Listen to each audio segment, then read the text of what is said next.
It was frustrating in itself just being in the hotel, but knowing that the boys were out training made it even that little bit harder. So as soon as I got back, I was on the phone to everyone, ringing around, seeing how they went, speaking to the coaches, seeing how everything got on. The attitude's been terrific, as you'd expect.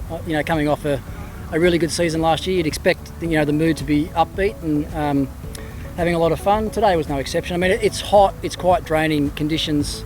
We've got a smaller squad, so we've got to sort of manage our training sessions a little bit differently than we probably did last year. But as I said to the boys at the start, I've been waiting for about 15 months to get back into this again. We all know that the IPL has been pushed back a few months, but look, awesome to be here, awesome to be back in a team environment again, and no better place than to be in the Delhi Capitals camp. Yeah, as I said, I've been waiting for it for a long time. I've stayed in pretty good contact with most of the players through the last sort of 12 or 15 months, which has probably made it a little bit easier to get straight back into it today. But look, I had as much fun as I've ever had with the cricket team last year, and I made that really clear to the boys, and I want to make sure I have the same sort of fun and enjoyable time this year.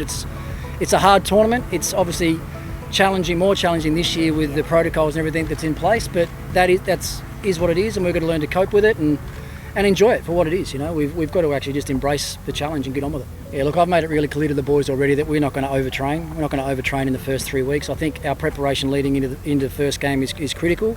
It's an unusual time that we've got. Having 3 weeks of preparation. I think we went through it the other day. We've got 20 training sessions planned before the first game, and that for me is actually too many. So we're just going to see how the boys are pulling up after every session. We gave them a day off yesterday. We'll probably have another hard session tomorrow, then maybe giving them a day off the next day. So it's unusual, but I just want to make sure that physically and technically and tactically they're peaking for that first game, whether it's on the 19th, the 20th or the 21st, whenever it is. I'll make sure the boys are in really good shape.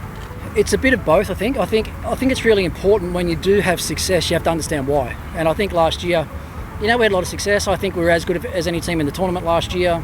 We sort of stumbled at the second last hurdle, but that happens in T20 cricket. But I also think it's really important for the players to remember back to that. So, the guys that we've still got here from last year, Mishi and Shreyas and Rishabh and Prithvi and Shikhar and these guys, it's really important for them to think about what it was we did last year that made everything so fun and allowed us to win games. And if they can remember that, then they can impose that on the younger guys and the new guys that we've got in the team, and before you know it, we'll have this really infectious attitude around the group again, which is what I'm all about as a coach. So, I'll work them hard and we'll be disciplined and we'll train hard, but we'll have some fun along the way as well, which, I think with, the protocols and quarantine the way it is right now, I think the teams that manage themselves the best through the tournament, I think will go a long way. And what I mean by management, it's going to be managing the players, but managing the time that we have back at the hotel and finding activities and things that we can do together. Exactly that. I mean, they're both class players. They've both been long-term Indian players. Ashwin's been one of the most successful spinners in IPL history, and Rahane's led Rajasthan, for a long time as well. So with that, all sorts of skill, class, and experience they'll add to our squad. And we know, well, I certainly understand anyway, how important experience is in 2020 cricket. You look at the successful teams in the IPL, it's been Mumbai, it's been Chennai with Dhoni and these guys. So we understand that. We've got a young captain, but to have those older, more experienced minds on the ground will help us a lot.